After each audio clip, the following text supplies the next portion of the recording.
Oi, gente! Não sei se tá chovendo aí também, sabe? Mas aqui tá chovendo bastante. Eu amo a chuva, muito bom. Oi, pessoal, tudo bem com vocês? Hoje eu vim pra falar sobre um assunto muito sério e eu decidi gravar esse vídeo pra gente conversar um pouco.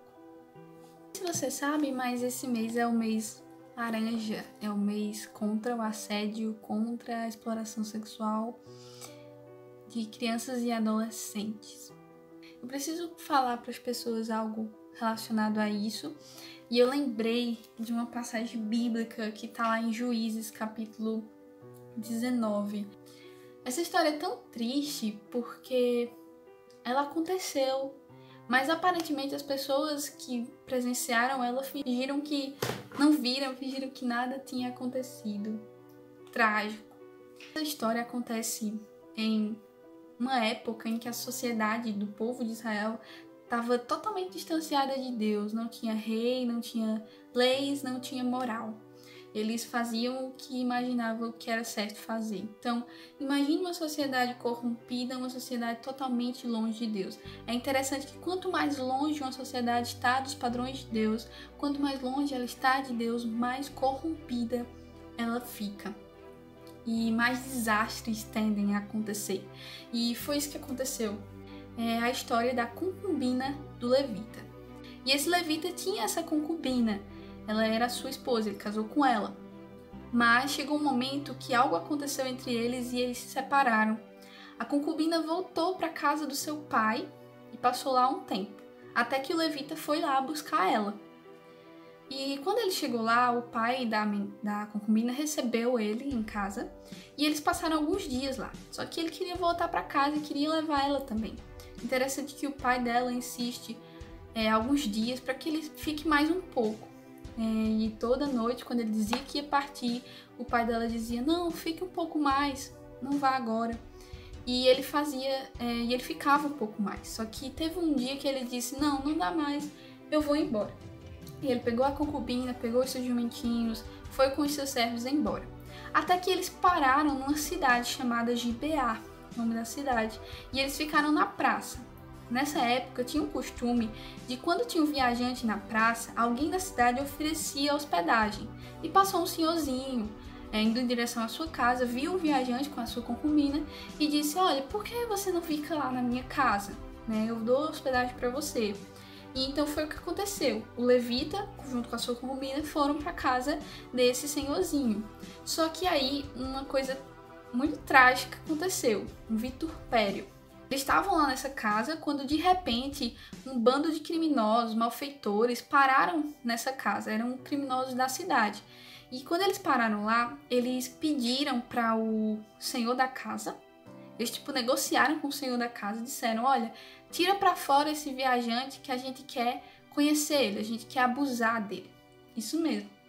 Aquele bando de criminosos estava atrás daquele viajante, eles queriam abusar daquele homem.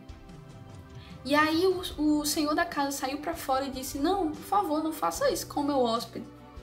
E aí ele fez uma oferta. A oferta é chocante. Ele disse: olha, tenho aqui uma filha virgem. E tem também a concubina do levita. Se você quiser, eu entrego as duas para vocês e vocês fazem o que vocês quiserem. Essa oferta é indignante. Tá bom, só que aí os homens não queriam, eles queriam o viajante, eles queriam o homem. E nesse momento, o levita, ele pegou a sua concubina e jogou para fora. Ele jogou como se ela fosse um cachorrinho rabugento ou como se fosse um saco de lixo. Ele jogou ela para fora sabendo o que iria acontecer. Essa é a parte mais trágica da história, porque aquele levita sabia o que ia acontecer com essa mulher, mas ele fez isso. E quando ele jogou ela, eles deixaram a mulher nas mãos destes homens e entraram e foram dormir como se nada acontecesse. A Bíblia vai dizer que essa mulher ela foi abusada durante toda a noite por aqueles homens. E eles só deixaram ela quando amanheceu o dia. Eles deixaram ela como morta. E quando amanheceu o dia, o que você vai se espantar ainda mais é que o levita pegou a sua mulher, sua concubina, colocou ela em cima do jumentinho, morta, e seguiu viagem. O resto da história eu não vou contar para vocês. Vocês leem depois. Aí você se depara com uma história dessa e diz, meu Deus, como essa história terrível está escrita na Bíblia. É interessante que essa história só prova para nós que a Bíblia é verdadeira. A veracidade da Bíblia é tão nítida que ela não está preocupada, ela não se importa em contar para nós apenas histórias boas. Ela está tão preocupada em contar para nós a verdade que não se importa se essa verdade é tão ruim assim. E essa é uma história verídica, é uma história verdadeira, aconteceu de verdade. E aí você pode pensar, mas por que essa história está escrita na Bíblia? Sabe o que me vem à mente? Me vem à mente de que Deus quer tanto que essa história esteja escrita na Bíblia, porque Ele quer que quando você leia, você não passe as páginas novamente. Ele não quer que você leia e passe a página como se nada aconteceu.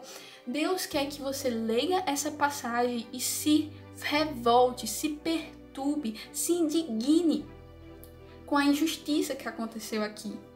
Deus quer que você clame por justiça, que você fique mesmo revoltado com esse padrão depravado que essas pessoas viviam nessa época.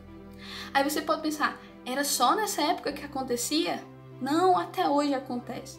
Até hoje, o pecado, os padrões morais humanos têm sido tão baixos que todos os dias a gente tem estatísticas de mulheres sendo violentadas, de crianças sendo abusadas e de tantas outras coisas terríveis que acontecem, que homens fazem com mulheres, com crianças. Tudo isso acontece todo dia. E sabe o que a gente faz? A gente faz o que aquela sociedade também fazia. A gente finge que ninguém viu. A gente finge que não acontece. A gente finge que não, que é longe de nós. Mas só que a Bíblia vai mostrar para nós que não, que acontece. E ela quer que você se indigne com isso. O homem que deveria proteger a sua mulher, ele a desprezou, ele a jogou, ele lançou fora. E o Evangelho ele vem para mudar isso, o Evangelho vem para dizer para nós que não é assim, que o padrão de Deus não é esse. Paulo escreveu à igreja em Efésios, ele disse, olha, homens, amai as vossas esposas, como Cristo amou a igreja e se doou por ela e se entregou por ela.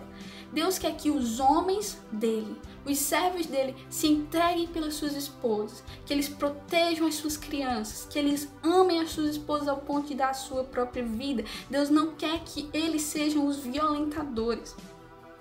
Deus nos chamou para ser candeia.